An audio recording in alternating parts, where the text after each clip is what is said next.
Welcome to Pitch Your Firm. I'm your host, Marc Howard, and today we have a very special guest, Kyle Geers, and I'm going to let him introduce himself, but I want to say a few points because I found their firm very fascinating. They're doing some really interesting things. Just to kick off, so Kyle is CEO and founder of Zeroed In Consulting, a niche boutique accounting advisory firm. And when I say niche, it's very niche. We're going to dig into those details. They focus on a specialized, complex accounting matters, so U.S. GAAP, technical accounting, audit prep, controllership, sell-side QOEs. If you don't know what that is, we're going to dive into that as well. Just 4 years old, so they have some significant growth, doing about 1.8 million in revenue from 2024, solid EBITDA margins at about 40%.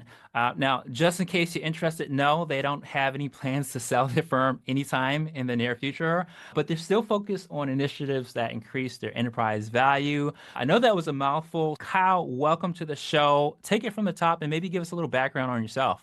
Yeah, absolutely. And thanks for having me, Mark. Man, you really paved the path with that intro. Thanks. But yeah, quick background about myself and about the firm, right? My start of my career was I'm based in Los Angeles, Southern California is where we're at. And I started in Grant Thornton, one of the top 10 firms out here as an auditor. And so I'd spent probably about 5 years in the audit space, right? And so that's a lot of different, got a pretty wide range of different companies, right? We worked with large public companies, filers, and then we worked all the way down to where that were just getting their feet off the ground. They needed their initial audit and things like that to get additional funding. So spent 5 years in that route, found out the things that I did and I didn't, found out that I really enjoyed. I always call it the nerdy side of accounting, the technical accounting that comes with US GAAP, doing a lot of research, figuring out the right way to account for things.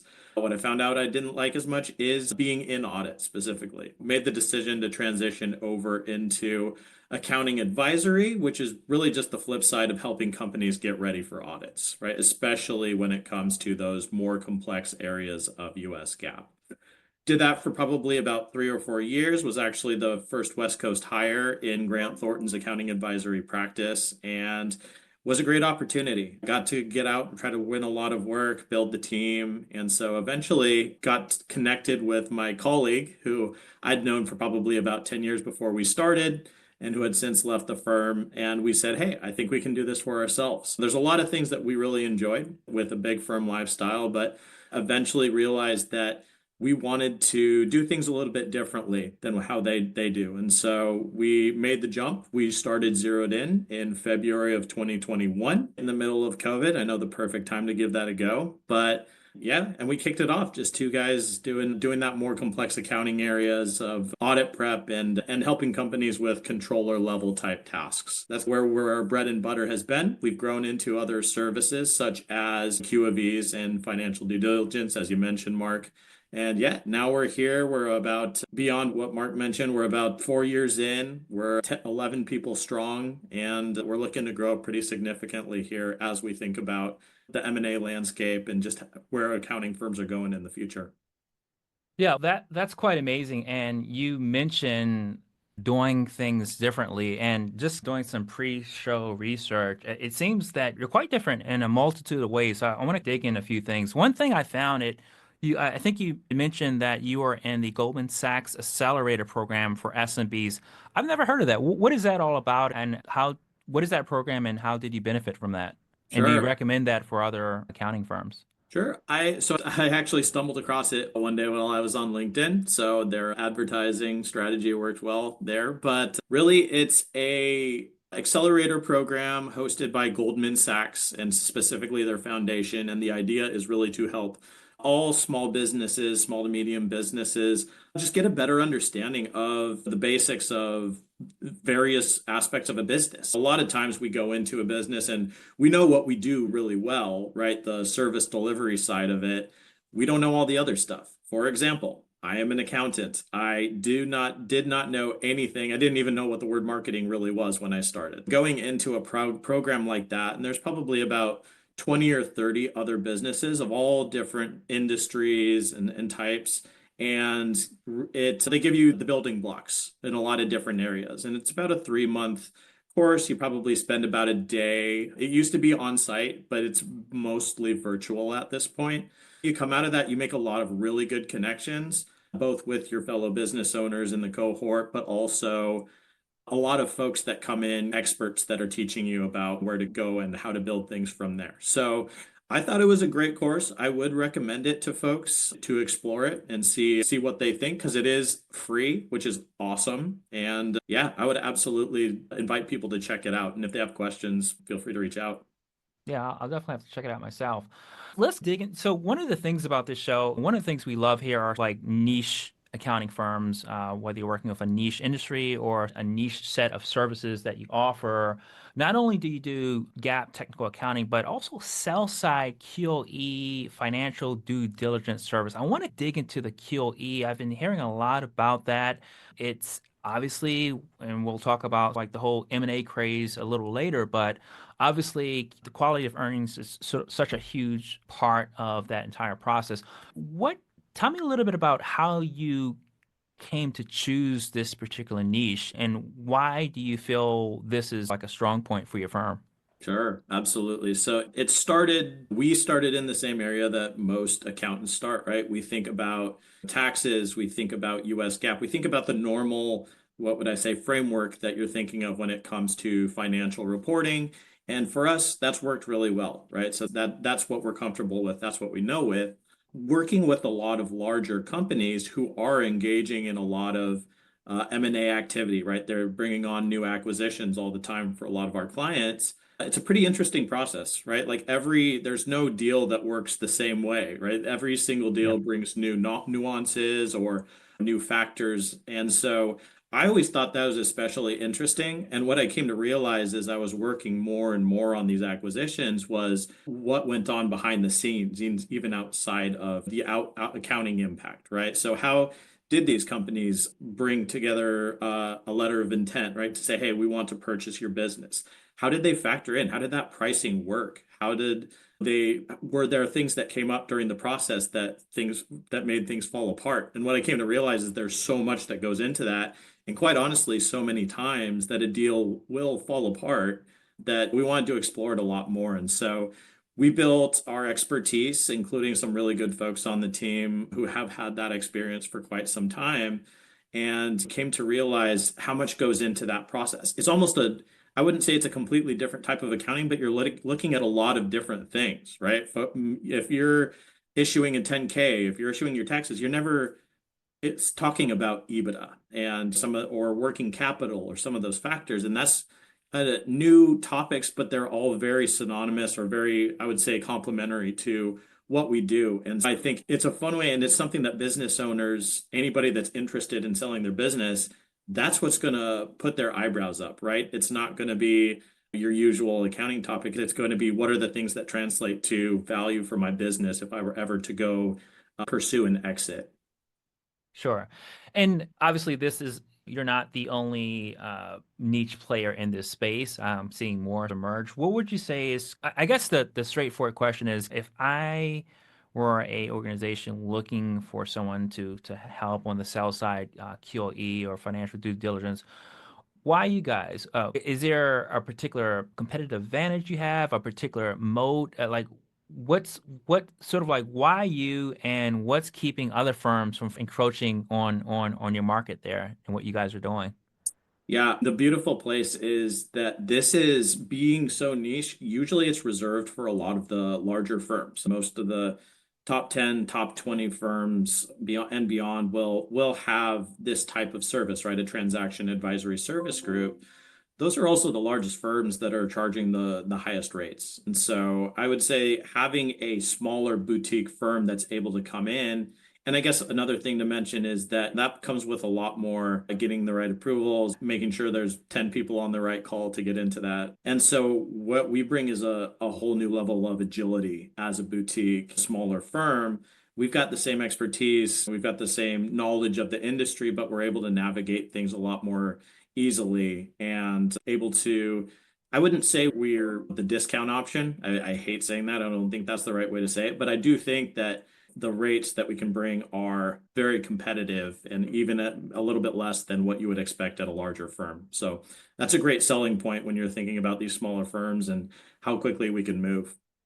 And what's like your perfect customer in terms of revenue, what they're looking for? They come to you and say, "Hey, Kyle, we're looking at perhaps this is an opportunity. Maybe they're on the sell side. They're looking for quality of earnings. Are you looking for a particular revenue range? Are you looking for a particular sector? Give us a little bit about who that perfect client for you guys are."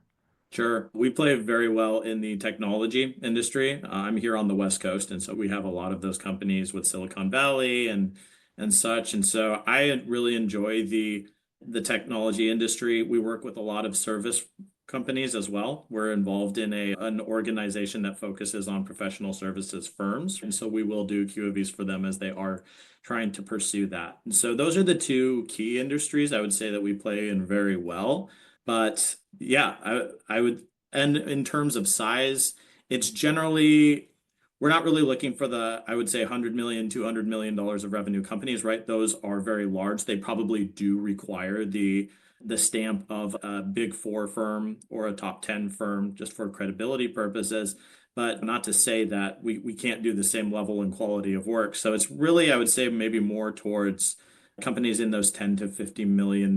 Generally, you need to be making some type of EBITDA between, I would say, 5 or 10 million. So thinking about that and working that back, that tends to be the size that we work with. And in terms of pricing your engagements, do you have a particular sort of like pricing model or kind of range for QLE engagement for a firm?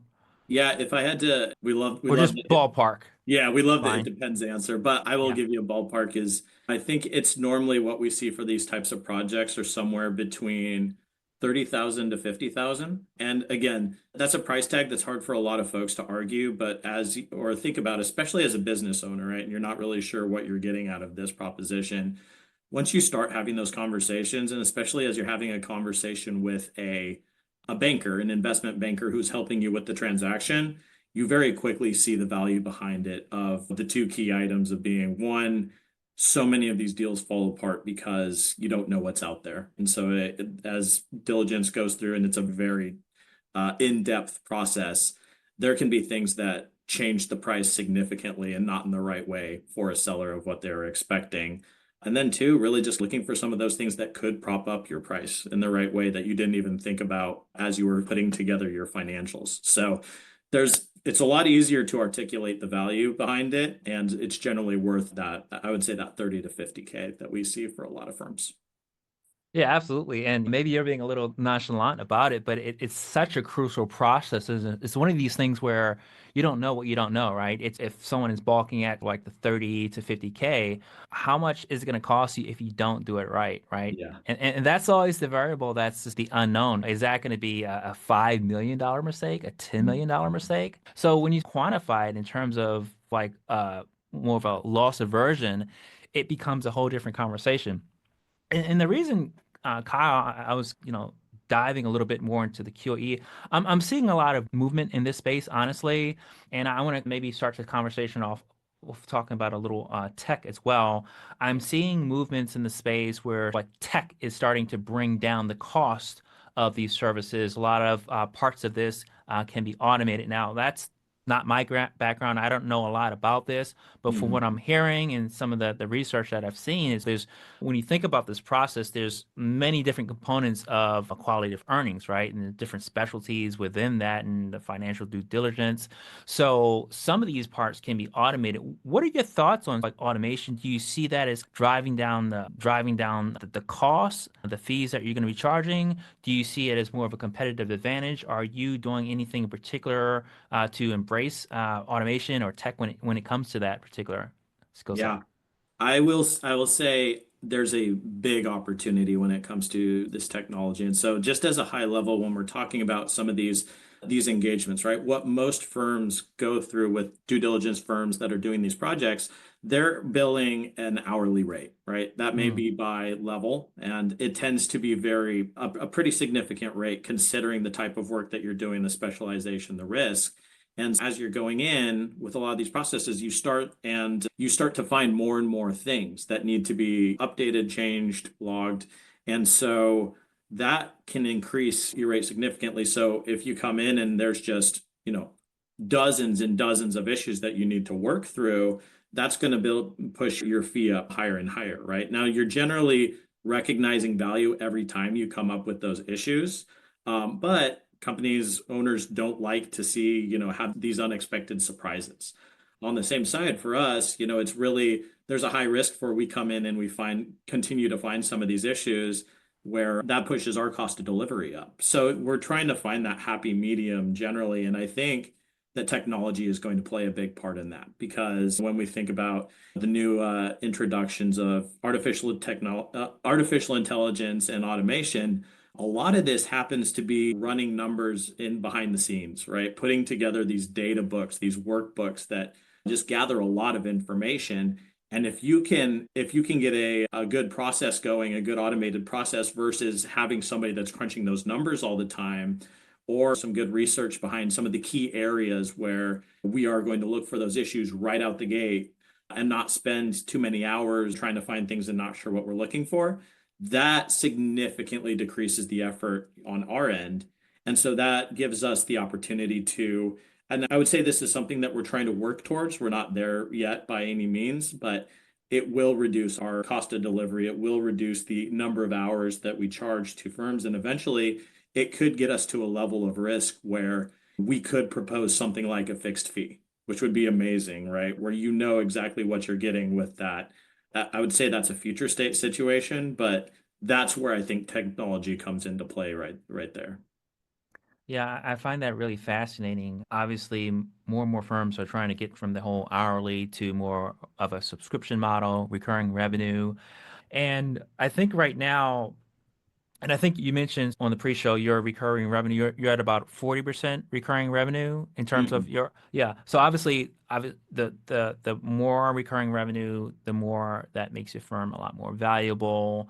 But it's interesting because we're talking about a service like quality of earnings, and what I find interesting is that yeah, it's hard to scope it out on like almost like a fixed or flat fee basis because there's so many moving parts to it. So that's why so easy for many shops to say, hey, it's going to be an hourly engagement. This is like the range. But yeah, I think as technology really gets in there, it really gets down to the point where you're able to say these are like the biggest risk and this is like the scope for each part of these services, so it gets a lot easier. And yeah, I haven't really seen a lot of automation in this space, but yeah, who knows, maybe you guys are going to be one of the folks that are really going to be able to tackle that. Now, speaking of tech, I want to jump into like the whole tech conversation, and I think you have a pretty great tech background as well. Obviously, you're in the area, Silicon Valley, servicing these clients, so I'm sure you're seeing a lot of it. In terms of tech for your firm, do you see it as your competitive advantage? And what are you doing in sort of the tech side? Maybe if you want to talk about your tech stack or some of the automation or AI plays that you're using, particularly at your firm, that you think gives you that edge. Absolutely. So we do pride ourselves. One of the what we consider a key differentiator for us really is focusing on technology to lower the cost for ourselves, make things better for our clients, make things better for our people, right? So they don't need to be working long hours. So they're never going above and beyond the 40 hours that they agreed to work with for us. One of the biggest areas, and we've had a huge push for, and we're a little bit different, I would say, from what your standard tax and bookkeeping firm, right? So for those firms, there are specific automations and tools that can be used there. For us, we're a little bit different, right? So we do a lot of research and guidance when it comes to this technical accounting work, understanding the right way to account for things. And so what we've been working towards, and a tool that we use very significantly now is the project management system ClickUp. So Yep. for one, right off the bat, having a project management system within your firm is extremely helpful so everybody understands where everything is at all times, right? That right there is the value in itself. What is most interesting to us is that it's been introducing AI features recently that are where you can go in and be building the information in your instance of ClickUp, and it makes things easier to quickly search for answers to questions, right? So think about Sure. all of this data, all this information that we're entering into ClickUp.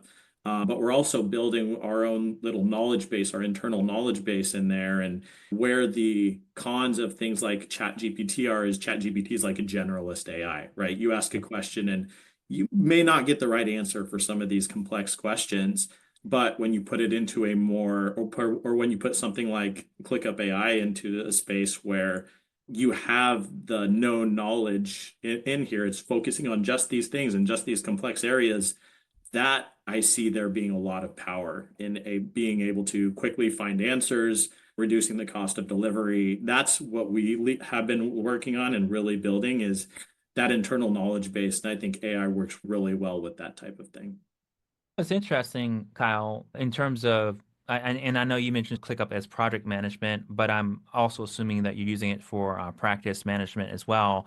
Very flexible. What made you decide to use, there's over a dozen major practice management systems out there. We don't have to name names, but Yeah. some are better than others. The thing about ClickUp is it's highly customizable. It's not just for project management or practice management. Heck, some folks are using it for customer portals. Some are using it for sort of charts. It's just so many, it's very versatile, so many things you can do with that. How did you come to choose ClickUp? Was that just did you get in trouble with some other system or how did you come about to choose ClickUp for your PM system? Yeah, so I cannot take the credit here. I will give all the credit to my co-founder, John Icosi Pennerhose. He is very much leading the tech side of our company. And so he did a lot of research behind this when we started. And we pursued a few different project management systems. Like you said, it's understanding the pros, the cons, doing demos. What we came to find for what worked for us specifically is we aren't at, when we think about some of the ones that are really geared towards tax and accounting firms specifically, those don't necessarily translate to us as well because we're doing a different, more specialized type of work outside of that. And so for us, it was okay, let's find what works for best and where we can find that customizability. I don't know if that's a word, but I'll take it. Either way, went in and we really found that you really have that blank slate. You can Mhm. tailor things and build them up as you see fit. Now, the con of that is that can be a very overwhelming process, right? How do I start? How do I build this? And so it's not necessarily the right option for everybody. And I will say that if you have an advisor or somebody that's able to give you an idea of how to build it up and the systems that you turn it into, that's the hardest part. So it's a little bit of definitely more of a learning curve, I would say, than other project management systems. But once you start really getting it into place, the capabilities that it has due to that customizability are just so helpful. Yeah, and one of the things I see, obviously, there's pros and cons to every system. One of the things I see with systems that are not exactly designed for a particular vertical some of these things can be cobbled together, right? And for example, with an acquisition, I know some acquirers, they're like, hey, I'm looking for this particular stack, right? So when they see something like a ClickUp or maybe another kind of SharePoint or some other homegrown system, yeah, do we really want to go through the hassle of just changing over everything? And obviously you're not looking to be acquired anytime soon, but if you were considering that, do you see that as a detriment, or do you really see this as something that you can scale well with? Yeah, it's a good question and not necessarily one that I've fully thought about when it comes to that future path. But what I would say is I would say that we're trying to right now go in and we're working using this project management system. And if we can reap the benefits of a system like that, and that's really, we're trying to prove the value of it. Let's say we come in a few years from now, we have a highly efficient, we utilize a lot of the AI features of that to reduce cost, reduce hours, and we bring that to an acquirer or an interested buyer, and we say, this is how we get to the margins that we do or the rates that we charge. And I think that comes to be very compelling, a very compelling part of the story. And who knows, if we have it in a really good place where it could be easily replicated, maybe that could be used for some of their other acquisitions, right? Or for their system. I think that's a big if, but I think if we can argue the value behind it that, hey, this system that we have works really well, I would think that it would be more of a plus and less of a minus in the diligence process. And I like how you're thinking about it from the efficiency angle. I think that's such a powerful thing, and it's sometimes it's really hard to measure. Now, in your case, and this is a great segue, like where you guys are at right now, the 40% or so EBITDA margins, and in a particularly niche market. I don't know if there's a secret, but what is like the secret to maintaining that how do you really get to that level of efficiency? I know some firms that would love to get to that level of EBITDA. Is there any, maybe without giving away entirely your secret sauce, but are there any tips or tricks that you can recommend or anything that you found in particular to really drive that level of EBITDA margin and efficiency? Yeah, one key aspect of that, and it's what kind of got us in so strong at the very beginning, it's pricing. So we were at a point and we're in a specialized enough type of service and knowing the rates that the bigger firms charged, right? I was the one sending out a lot of those proposals a lot of the time. We understood where the market was for some of these services and these fees. So we were able to come in and start and say, hey, we're not going to charge that. We're not going to charge a top 10 firm price. We can still have a really high fee, and we know that's very well accepted in the market. So I would say they always talk about the niches and the niches and the riches, but that's really a key process for us is understanding that price, understanding the value that you provide and how you can articulate that to folks. Really let us put those fees high at the beginning. And that's been a really strong point for us. That's been a key driver, I would say, for some of those EBITDA margins, because I wouldn't say we're necessarily the most efficient company in the world. I think we do a pretty good job. But when you're starting at that high level of top line revenue, that gives you a lot of room to play with and explore and gives you the time to find yourself to become even more efficient as you invest in things like these project management systems, hiring, building employee compensation, and things like that. Yeah, and just diving into some of the other numbers here. Now, obviously, on the EBITDA side, that's really great. That's probably even getting better. You are also improving your monthly recurring revenue as well. I think it was mentioned that your owner dependency is about 85% of revenue tied to you guys, which is high, and you Yeah. probably know this. What are you doing to mitigate that? And is there a reason why that can't be? You mentioned you have about 11 FTEs. Is there a reason why you're not really delegating like more of that billable work to reduce that owner dependency? Yeah, the key driver, and I will even say the excuse that I've given myself for a lot of the time here has been with being more of a specialized area, it's harder to get people up to the same level and have all the same knowledge and all the expertise that comes to working with a client versus me just jumping on a call and having that conversation very easily. So that's been an obstacle for us, and it's why we have the level that we do up there. Not to say that it can't be solved, right? It's actually that owner dependency is one of the things that we are focusing on most right now to increase our value, right? I know that key man risk is a really high factor when it comes Of to course. sales. And we are really trying to pass that down and pass that along to the rest of the team where I'm not necessarily on the call. Or if they have a question, right, maybe they go to this internal knowledge base that we're building, and maybe they use AI to do that more easily, right? And so that's a key component for why we're doing what we're doing over there.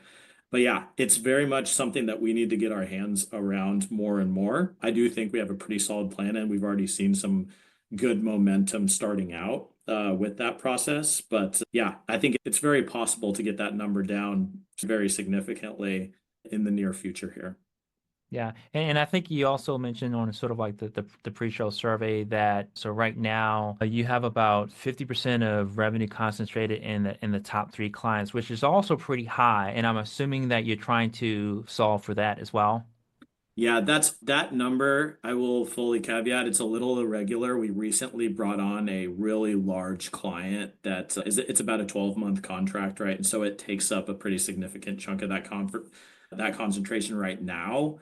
Where we really try to play and where we've been able to do in the past has been it's probably more closer to 30%, 40% for our top three clients in the past. So I would say definitely something that we're continuing to try to distribute out a little bit. but that's maybe a little bit of an outlier when it comes to that percentage. But it's definitely something that we had when we started out, right? You have your first 4 or 5 clients and you lose one and it's a scary process. So we've been looking to improve that as well. Yeah, and obviously there's a lot of things you're doing, a few things that you're trying to improve. Obviously, the owner dependency, boosting that MRR, boosting the actually making sure that the top three clients don't have such a large percent of revenue tied to that. And once that's tackled, I think you guys are going to be in even not just better shape, but that's going to produce that flywheel to do other things. And we may have to have a follow up because I'm really curious on like how you're going to solve for the whole owner dependency. Because you're absolutely right, and you're not alone in this. This is a huge problem in the industry right now for something like so niche. Like, are you going to have a junior person like at the level, with the complexity of the quality of earnings, the due diligence, how much can you really hand that off? How much can you charge that with AI or automation? So it's such a huge thing to tackle, but once that happens, it just opens the gate for you to focus on higher value things, the partnerships, the thought leadership, growing the firm, maybe possible acquisitions. So yeah, that's certainly a huge driver for that. Now, speaking of just going back to the acquisition conversation, obviously you guys aren't looking to acquire. You're not looking to be acquired. Have you considered acquiring any other firms or smaller shops, or are you just pretty much going all organic growth for the time being? I'd say it's definitely crossed our minds, especially in the last year or so, right? That's when we've been starting to see this new landscape of M&A in the accounting industry. And so for us, it's not necessarily where we're looking to say, hey, I want to go and, buy a tax or a bookkeeping firm. I don't think that really plays very well with the type of work that we currently do. Maybe down Sure. the road, if it makes sense.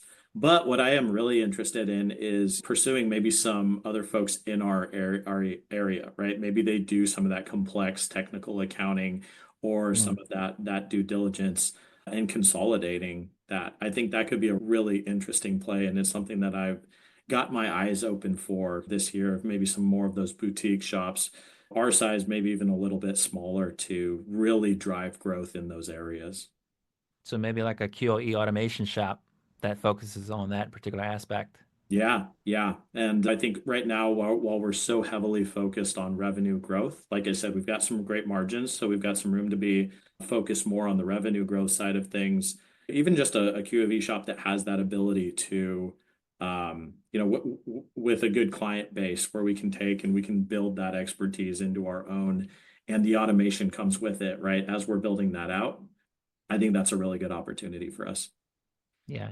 And it being so involved in like transactions and M&A on the business owner side, w- are you also seeing, and maybe you can talk a little bit about this in terms of the accounting industry in general, you probably are getting offers, on a weekly basis or, for acquisitions. What are you seeing in this trend? PE has stepped in, throwing a lot of cash.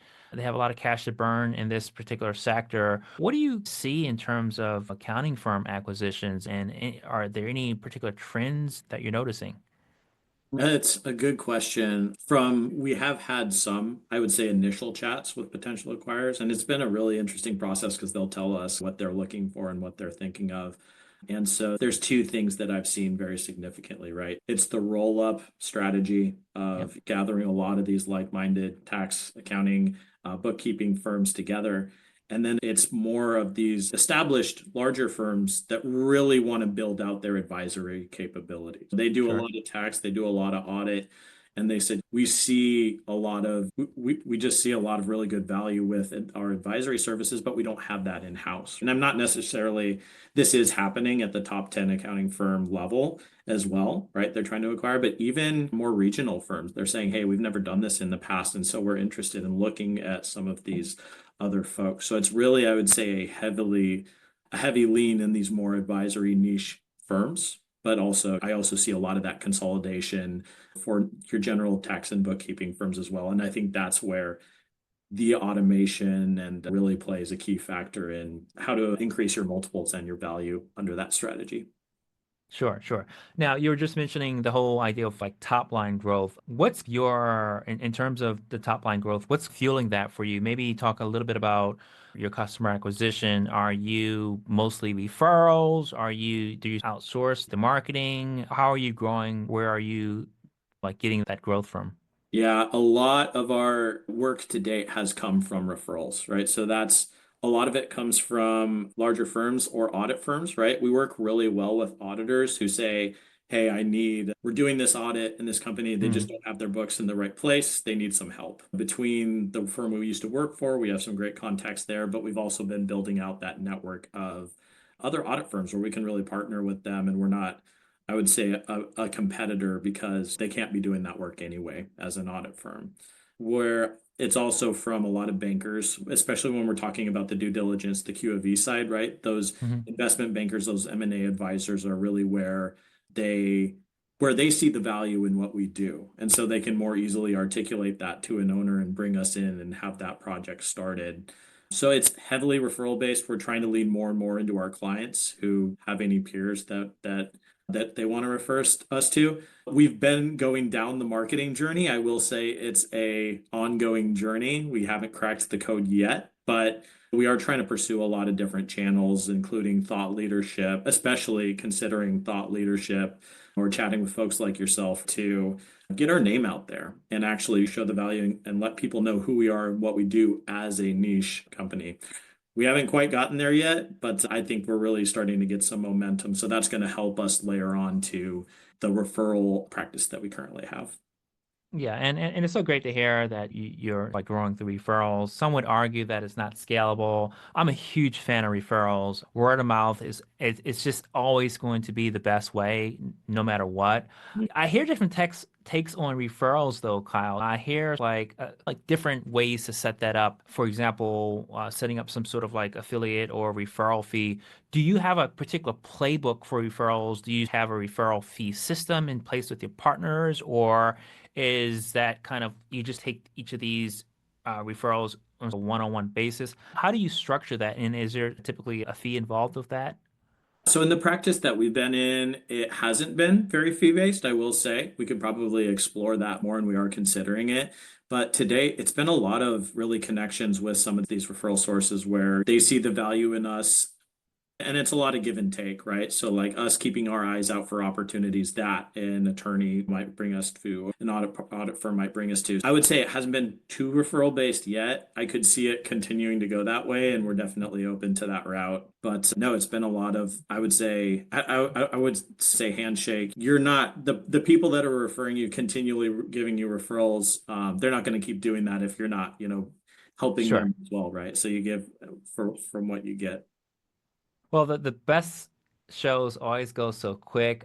We really covered a lot today. I want to end with really two questions, maybe like future pacing a little bit. And the first is, where do you see your firm in 3 to 5 years from now? Is there a particular spot you want to be? Obviously, you want to pull up some of these metrics, but is there maybe zeroing in on a particular niche? I don't want to put any words in your mouth, but where do you see your firm? Yeah, it's going to be, we're really hyper focused on what we do really right now, to be honest with you. It's going to be really leaning into, like I said, we work with a lot of tech firms and companies, and what we want to do is really nail down that market. I think there's a pretty good market here, especially on the West Coast, that we can focus on for these more niche capabilities. Again, I think there's a lot of growth opportunity for our due diligence Q of E practice for that same reason, high margin service. And so I would say it's really doubling down on these key things. I would love to see if we could get into some tax planning, I would say, type of work. I think that's pretty complementary to what we do for larger businesses.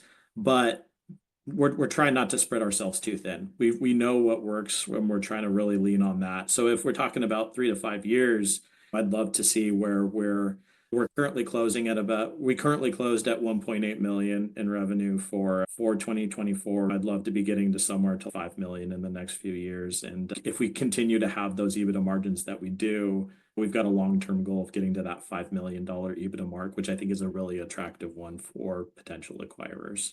Indeed, yeah. And as far as the tax planning, I wish we had more time. I That is such a great way to go. I may be a little biased because I literally run a tax planning platform software. But yeah, I that's definitely a way to go. And one of the great things about that is it's not just something that, and there's so much margin in tax planning not, and there's different ways to go about it, right? It's like you can roll that into like your monthly recurring, like having that tax planning as like a monthly recurring service that you're offering. Some Hmm. firms are charging up front as a upfront payment, whether that's a 12, $20,000 for a tax planning session with that particular client. Super lucrative. So yeah, I'm seeing a lot of movement in that. I think it's such a great. So I'm glad to hear you say that. I think that's going to be definitely the way to go.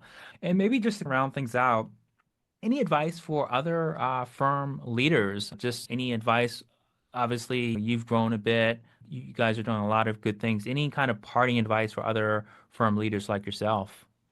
Yeah, and this probably leads into what you were talking about on the owner dependency side of things. It's definitely one of the biggest items.